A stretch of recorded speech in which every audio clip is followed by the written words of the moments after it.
With the upcoming Abyssal Depths update, there's a revamp for all health-themed content, including corrupted dungeons, that'll make it easier to get into and offer increased rewards from the get-go.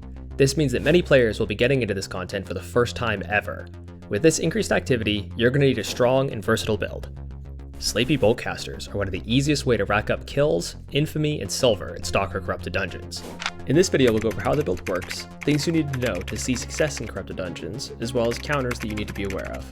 We'll also cover some changes you can make to the build in order for it to shine in the open world or mists instead of just corrupteds. Let's get straight to the item choices to explain the main game plan for the build.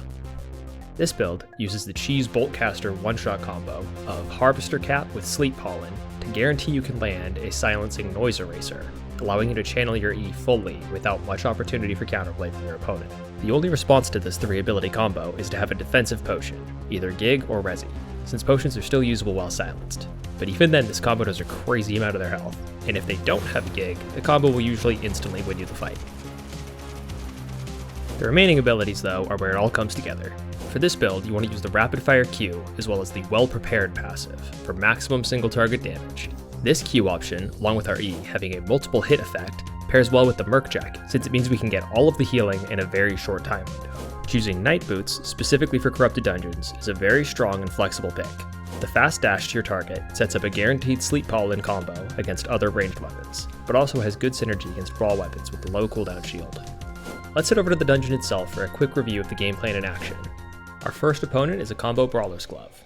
Fight starts with them dashing to us, and beginning with their devastating combo.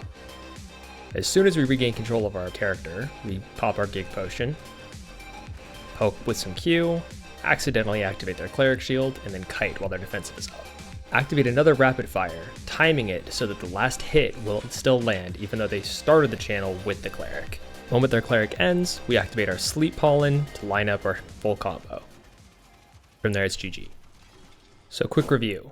We poke with our Q, we use Gig on the enemy engage, we kite during their defensives, and we use our combo as soon as they have no defensive left.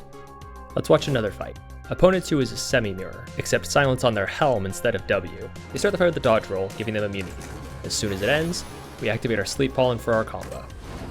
They use Gig to counter our E, and they try to use Frost Shield to disincentivize us to continue brawling.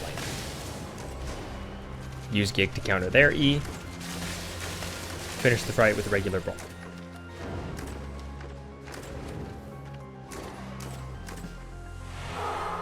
To review this fight, it's a semi-mirror, so we know we need to use our Gig for their E.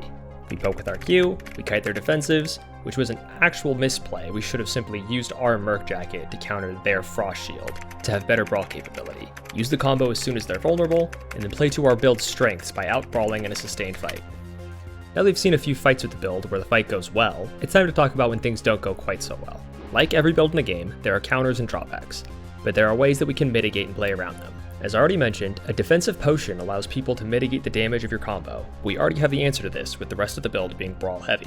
The really tricky part comes from when your opponent has both a defensive potion and has a weapon with good kiting capability. Most commonly, this is going to be with an opponent running a bow with the Frost Shot W. If you try to use your Night Boot charge to get off a Sleep Pollen on them, it's possible for a bow user with Frost Shot to dash away before you're able to get the Sleep Pollen off, leaving them out of your range with their sprint still up, and you slowed without any movement skills. Instead of just brain off chasing and getting slowly chipped down until you lose, we can actually mitigate this issue by swapping some skills around. Against bows with Frost Shot, it's hard to get a good chance to use Sleep Pollen, so we should swap to a better spell for dealing with their abilities. Against Longbow or Warbow, you can use Parry to prevent the high damage from their E. Against Badon, you can take Parry or Emergency Shield to remove the dot after leaving the E area, so that your channeled spells won't get interrupted. Emergency Shield is also a very good option against Curse Staff players, since it lets you cleanse all of their Q stacks.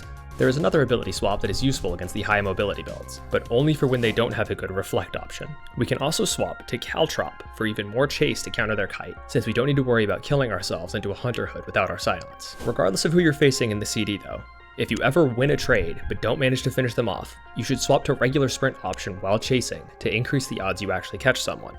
You can change abilities the moment you are no longer in combat, which you can notice because your health will start natural regen.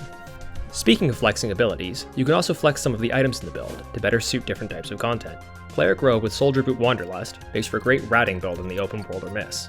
After your main combo, you can use the Cleric Robe to be invulnerable while finishing off, and Wanderlust to chase for a finish. This build is super strong, and it's just different enough from the more common sleepy Boltcaster builds players are used to seeing in the Miss, that they don't really expect you to have the brawl in addition to the combo burst. And after a long time not playing Corrupted Dungeons, hopping back into it with this build, here are my stats after getting some footage for this video. With the new patch, the gear requirements are going to change, so people are going to be worth more, but your gear sets will also cost more. So take these silver numbers with a grain of salt. If combo builds like this are something you enjoy, you can check out this video about another combo build using the Brawler gloves. For now though, go get that infamy and kill fame, and I'll catch you next time.